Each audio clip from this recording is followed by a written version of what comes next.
Have you ever changed yourself just to be accepted, and later didn't recognize who you became? What if the new you gets you everything you wanted, then steals the one thing you needed most? Would you still choose it?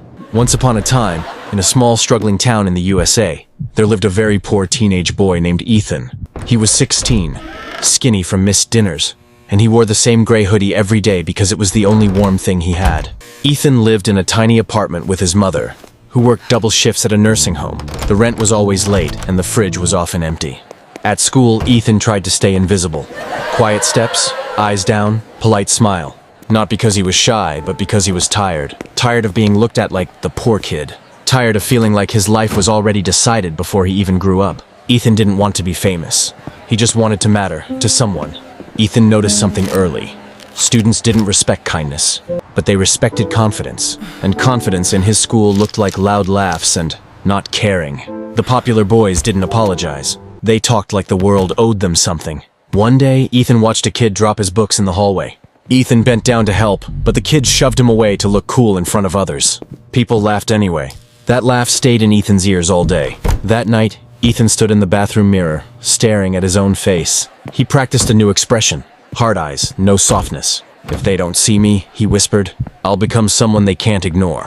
At first, it worked like magic. Ethan stopped smiling first. He stopped saying sorry. He began copying the slang and the cold tone. He started sitting with louder kids at lunch, laughing at jokes that made his stomach feel wrong. The moment that really changed him came during a group project. A quiet student named Noah struggled to read out loud, and Ethan made a sharp comment to get a laugh. It worked, people laughed, but Noah's face dropped like a light turning off. Later, Ethan saw Noah alone, packing up slowly. Ethan wanted to say something, but the new Ethan didn't. He walked away. Weeks later, Ethan got invited to a small hangout after school.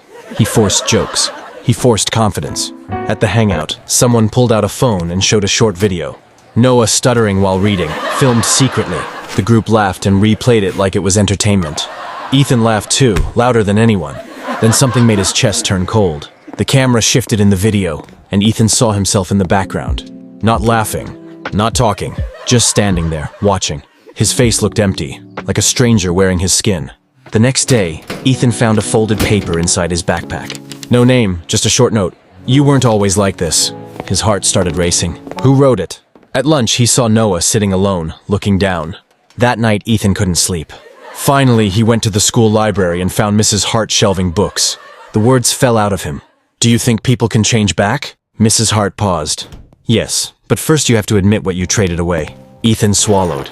I traded my real self. She nodded gently. If you have to hurt others to feel powerful, you didn't find confidence. You lost your identity. Ethan didn't fix everything in one day. The next time the group mocked someone, Ethan didn't laugh. One of them smirked and said, "What's wrong with you now?" Ethan felt the old fear rise, but he remembered the empty face in the video. I'm not doing this anymore, he said calmly.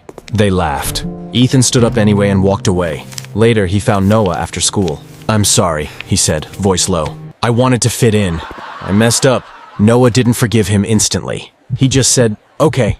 But in that word, Ethan felt something open. A small door back to himself. Life didn't suddenly become perfect. Ethan was still poor. The hoodie was still the same. But his heart felt lighter because he wasn't pretending anymore. He started studying in the library with Mrs. Hart's encouragement. He started choosing friends who didn't require cruelty as an entry fee. One afternoon, Ethan saw a new kid get laughed at for old shoes. Ethan walked over quietly and offered him a seat. The laughter didn't stop immediately, but something else started. Respect. Ethan learned the painful truth. You can survive being poor, being ignored, even being disliked. But losing yourself? That's the one loss that follows you everywhere. Die! Moral of the story. Never change your heart to match people who don't deserve it. Real confidence is being yourself, even when it costs you cool. Subscribe to English Story Academy channel for more emotional, interesting stories that help you learn English with life lessons.